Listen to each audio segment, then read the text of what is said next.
Donc, je vais vous présenter les intervenantes suivantes. Donc, il y aura Marion Botella, qui est ici à ma droite, qui est maîtresse de conférence en psychologie différentielle à l'université Paris-Cité et au laboratoire de psychologie et d'ergonomie impliquée. Elle a des travaux de recherche qui concernent justement le processus créatif dans différents domaines et auprès de différentes populations qui ont pu être croisées avec des facteurs multivariés. Et donc, elle est en compagnie de Maria Pereira da Costa, qui est professeure de psychologie différentielle à l'université Paris-Descartes, laboratoire de Paris-Cité aussi, mais il y a marqué Descartes, désolé, n'existe plus. Donc, laboratoire de psychologie et d'ergonomie appliquée, et ses principaux travaux de recherche portent justement sur les différences individuelles chez les hauts potentiels intellectuels. Elles vont présenter donc leurs travaux sur le haut potentiel intellectuel et la théorie des over-excitabilities, les hyperstimulabilités. Merci. Merci. Bonjour à tous.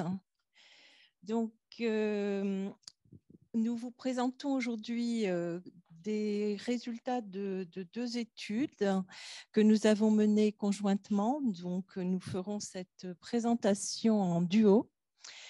Alors, je précise tout de suite que moi, pour ma part, je ne suis pas du tout une spécialiste des hyperstimulabilités ni des over-excitabilities, contrairement à Marion qui est une spécialiste des over-excitabilities, puisque le travail que nous avons fait était justement dans la première étude, en tout cas, était dans le cadre de la validation d'une échelle de mesure des over-excitabilities, donc qui avait été adaptée, traduite et adaptée en français. Et donc, dans le cadre d'une étude beaucoup plus large, nous avons donc travaillé sur les over-excitabilities. J'essaie de ne pas me tromper de flèche. Voilà. Alors, comme ça vous a déjà été dit dans les deux présentations fort intéressantes qui ont précédé celle-ci, on entend depuis plusieurs années, effectivement, de manière assez systématique, en tout cas de plus en plus fréquente, que les hauts potentiels intellectuels sont hypersensibles et que c'est en quelque sorte une caractéristique de cette population.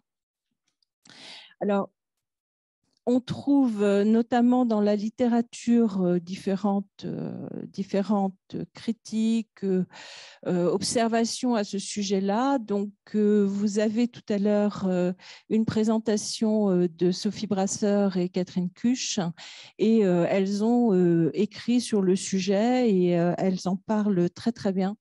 Donc, je vous renvoie à ce qu'elles ont publié, notamment en 2021, et qui expliquent particulièrement bien. Alors, elles ont également fait un chapitre dans l'ouvrage coédité par Nathalie Claubert et Nicolas Gauvrit. Et Sophie Brasseur a fait aussi un chapitre très intéressant sur l'hypersensibilité. Donc, je le rajoute parce que je n'avais pas mis dans les références. Alors, du coup, je me suis fiée à leur définition. Donc, ce qu'on va appeler une hypersensibilité, c'est donc une sensibilité émotionnelle plus élevée que la moyenne, sachant que dans ses écrits, Sophie Brasseur distingue distingue la réactivité émotionnelle initiale et qui est plutôt physiologique, on va dire c'est plutôt de l'acquis, et l'intensité affective subjective qui, elle, relève plutôt du traitement cognitif des informations et du traitement cognitif des informations émotionnelles qui influence la manière dont on perçoit la situation, dont on analyse la situation, donc qui pourrait faire que, je caricature un peu, hein, je vais vite, que le fait de traiter beaucoup plus d'informations parce qu'on est à HPI beaucoup plus vite, etc., fait qu'on perçoit, pour une situation donnée, on ne va pas la percevoir exactement de la même manière que des tout-venants. Donc, je pense que tout à l'heure, dans leur présentation, elles seront beaucoup plus précises que je ne le suis maintenant. Donc, nous, le cadre théorique dans lequel on se situe est celui donc de la théorie de la désintégration positive de Dabrowski, qui permet donc d'aborder ce que nous avons réellement mesuré, à savoir les over-excitabilités qu'on traduit par je ne sais pas quoi d'ailleurs, Marion, hyperstimulabilité. Moi, je parle toujours d'overexcitability, mais c'est vrai que bon, hyperstimulabilité est donc le terme que l'on utilise. Alors, c'est une théorie du développement de la personnalité, hein, donc la désintégration positive, hein, ça décrit en fait des processus d'organisation mentale. Et il y a dans la théorie de Dabrowski l'idée que ce sont des conflits internes qui déclenchent en fait le passage d'un niveau d'organisation à un autre, d'où le terme de désintégration positive, et qui permet donc en fait aux adolescents, par exemple, de se construire une personnalité. C'est une théorie de développement de la personnalité, hein, vraiment j'insiste là-dessus. Donc, en fait, le processus de développement dynamique de la structure de la personnalité, donc un processus dans la théorie de Dabrowski à 5 niveaux. Un niveau d'intégration primaire, un niveau de une désintégration à un niveau, une désintégration spontanée à multiniveau, une désintégration organisée à multiniveau et une désintégration secondaire. Donc, c'est une théorie qui est reprise assez souvent dans la littérature anglo-saxonne qui concerne les hauts potentiels intellectuels. C'est un peu moins populaire en France, mais c'est une théorie assez intéressante du point de vue du développement de la personnalité. Alors, les overexcitabilities elles-mêmes, on en trouve différentes définitions dans la littérature, mais je vais passer le micro à la spécialiste. Hein.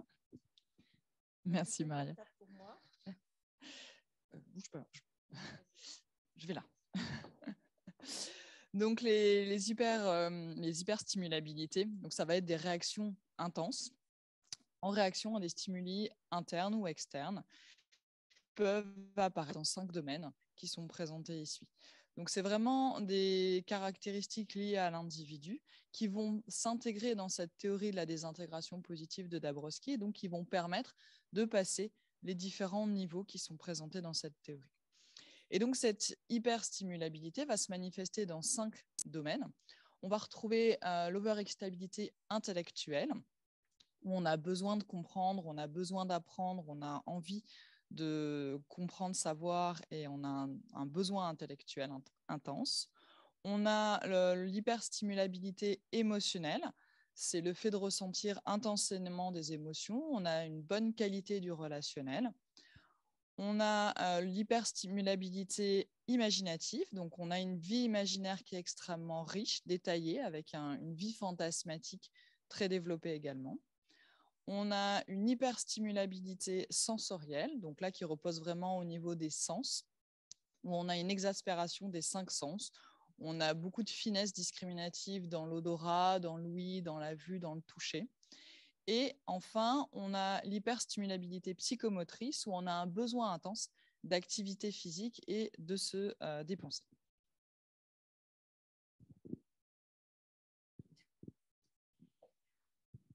Alors, chez les hauts potentiels, on a des résultats qui sont donc publiés dans beaucoup d'articles. Il n'y en a que quelques-uns qui sont présents sur les diapositives.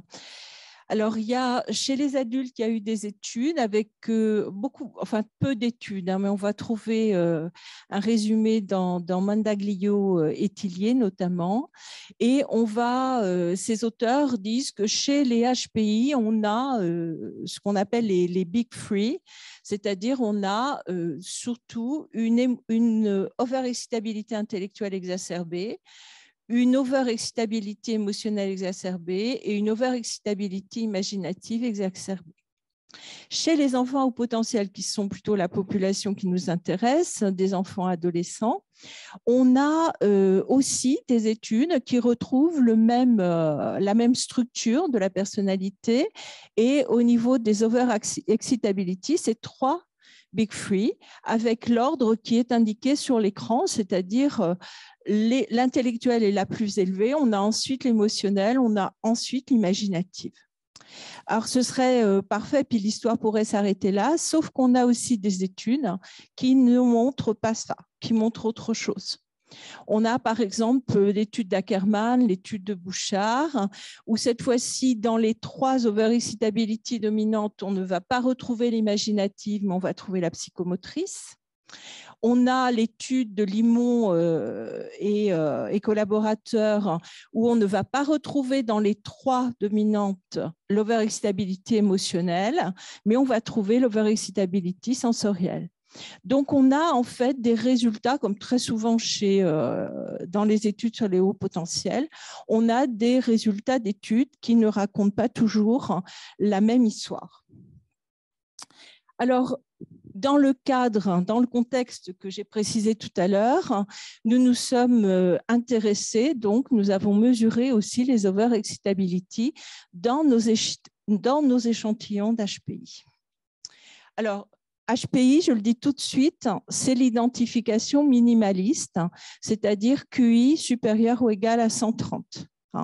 On s'est limité à ça. C'est une étude qui portait sur d'autres caractéristiques, mais du point de vue de l'identification cognitive, on va dire QI 130, pas plus.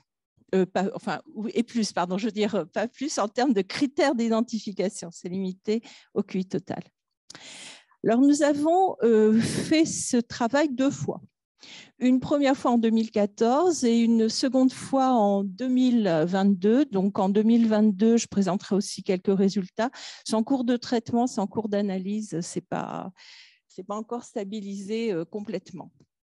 Alors, vous trouvez aussi pour illustrer des exemples d'items de l'échelle que Marion Bottella a traduit et adapté dans le cadre rouge, mais je ne les reprends pas, je ne les commande pas. Je reviens à nos échantillons. Donc, nos échantillons sont composés d'HPI identifiés sur la base du QI total, je viens de le dire.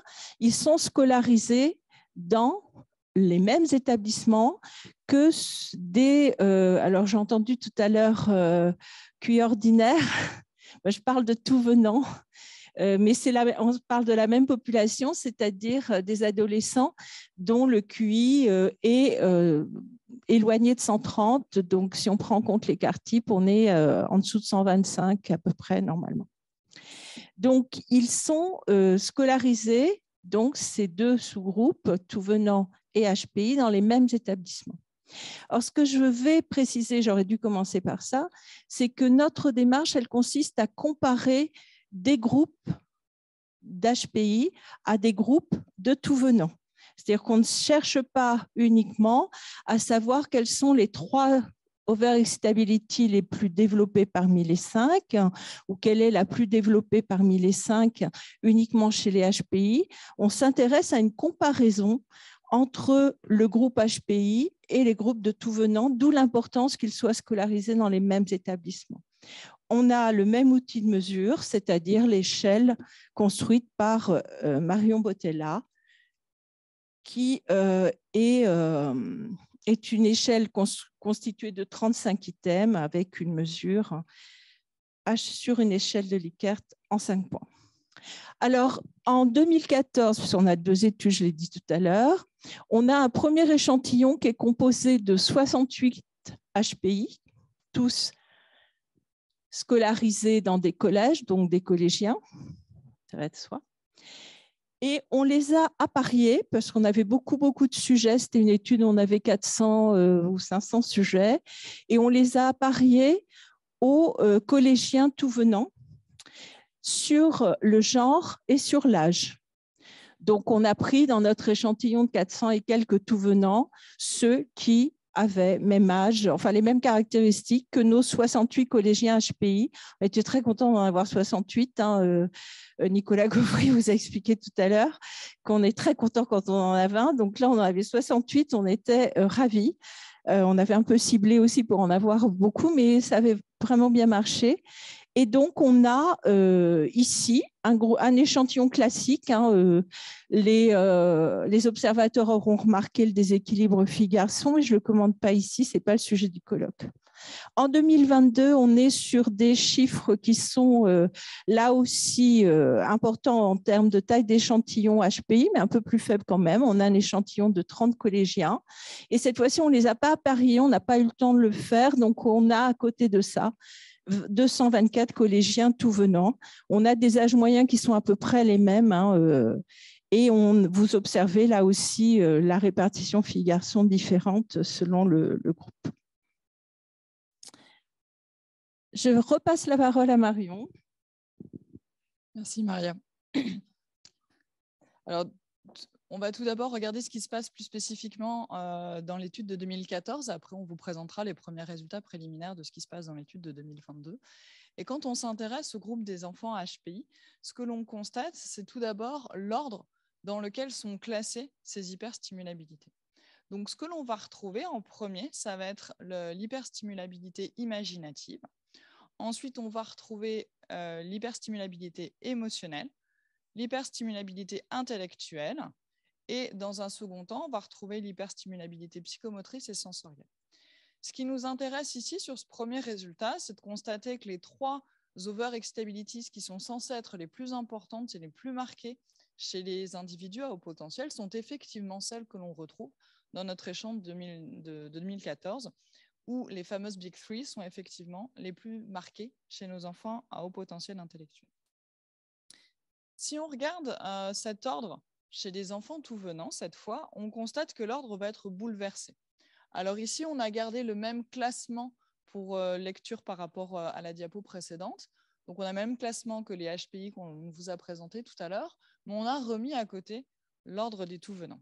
Et on voit ici, pour le coup, que l'ordre est changé pour les enfants tout venant, chez qui on a des scores plus élevés dans l'hyperstimulabilité psychomotrice.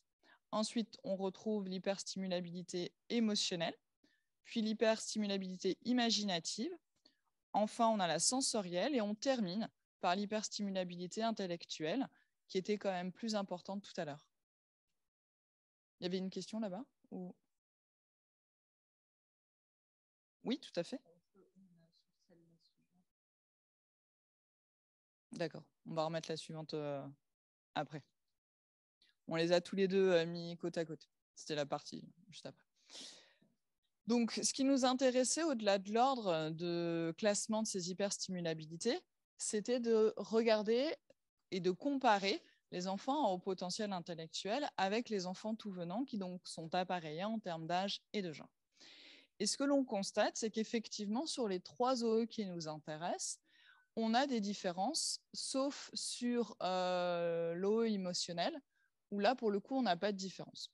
Mais je reprends. Donc, sur l'OE imaginative, on a effectivement une supériorité des enfants à haut potentiel qui ont des scores plus élevés que le groupe tout venant. Sur l'OE émotionnel, on n'a pas de différence entre les 2 groupes. Sur l'OE intellectuel, on a vraiment un score plus élevé de la part des enfants à haut potentiel intellectuel par rapport au groupe des tout venants. Et on trouve un résultat un peu inattendu en ce qui concerne l'hyperstimulabilité psychomotrice. On a vu tout à l'heure qu'il y avait des résultats qui pouvaient être contradictoires dans la littérature. Eh bien, chez nous également, on a l'OE psychomotrice qui ressort en faveur, pour le coup, des enfants tout venant qui ont des scores plus élevés sur cette OE. Pour les résultats de 2022, donc nous sommes en train de les analyser. C'est des résultats qui sont des données qui sont toutes fraîches, qu'on vous présente quand même ici. Et ce que l'on constate dans un premier temps sur ce groupe de HPI, c'est que le classement est un petit peu modifié. Donc, on va retrouver l'overexcitability intellectuelle et émotionnelle, mais on va retrouver l'imaginatif qui est plutôt en 4e position, qui va se retrouver dépassé par l'OE psychomotrice. On constate également par rapport à l'étude de 2014, où on avait une hiérarchie qui était un peu plus claire entre les overexcitabilities, que là, les écarts sont bien plus faibles au niveau des moyennes, et donc qu'on a des résultats qui sont peu discriminants. On a pour le coup l'OE sensorielle qui arrive un peu en fin de ligne, tout à la fin. Oh, ça va aller, oh, vas-y, pitié. Merci. Pour les tout venants, en ce qui concerne le classement de ces hyperstimulabilités, Ce que l'on constate, c'est que celle qui ressort en premier, c'est l'hyperstimulabilité émotionnelle, puis psychomotrice, intellectuelle, ensuite imaginative et sensorielle. On voit que les 3 E les plus fortes sont un peu les mêmes que pour les hauts potentiels intellectuels, mais on n'a pas l'eau intellectuelle qui est aussi marquée, puisqu'elle est qu'en rang 3 chez les tout venants, alors qu'elle était plus importante chez les HPI. Si on compare directement les groupes d'enfants à haut potentiel avec les groupes de tout venants, sur cette étude de 2022, pour le coup, on n'a pas de différence significative sur aucune des hyperstimulabilités. Je passe la parole. Pour conclure, Marion a dit l'essentiel dans le commentaire des données qu'on vous a présentées. On a effectivement des résultats qui ne sont pas tout à fait conformes à ce qu'on attendait, mais on a surtout, et c'est simplement là-dessus que je vais insister, on a des résultats différents 2014-2022, alors que les sujets sont recrutés exactement sur les mêmes critères, dans les mêmes établissements, et que l'outil de mesure est le même. Donc, on a effectivement, à travers ces 2014 et 2022, on a une illustration de ce qu'on trouve dans la littérature globale, à savoir des résultats qui peuvent varier avec des explications qui ne sont pas toujours faciles à trouver. En tout cas, ce qu'on peut dire par rapport aux hypothèses de départ, c'est que en 2014, on retrouve bien les 3 overexcitability dominantes, on va dire, chez les HPI. Et effectivement, pour le coup, on ne retrouve pas ces 3 overexcitability dominantes pour les tout venants, c'est certes ce qu'on trouve, pardon, c'est certain. En 2022, ce n'est pas du tout le même pattern de résultats, on vient de le dire, je ne vais pas développer trop. On trouve donc les mêmes 3 E dominants dans les 3 OE dominantes dans les 2 groupes, tout venant et HPI, mais dans un ordre différent et surtout avec des différences non significatives. Donc, on ne peut pas dire qu'il y a une spécificité des HPI en termes d'overexcitability dans cet échantillon, donc où on a quand même 30 HPI. Donc, toujours, je répète, identifiés sur le même critère. Mais ce sont des résultats qu'on observe aussi dans la littérature, notamment sur les résultats d'Ackermann, sur les résultats de Bouchard. En tout cas, ce qui est certain, c'est qu'on ne trouve pas, quelle que soit l'étude, 2014 ou 2022, on ne trouve pas de score plus élevé chez les HPI pour les overexcitability émotionnelles et sensorielles quand on compare avec les tout venants. C'est ça qui est important, c'est ça l'information importante. C'est que quand on compare, on ne prend pas les HPI isolément, mais on les compare aux tout venants. Mais ce qu'on pourrait attendre par rapport à ce qui est véhiculé, comme ça a déjà été dit tout à l'heure dans les médias, dans un certain discours, on ne remarque pas sur le plan des overexcitability, je rappelle qu'on est dans un cadre théorique particulier, on ne trouve pas des overexcitability particulièrement exacerbées dans le domaine émotionnel et sensoriel chez les HPI. Voilà, merci de votre attention.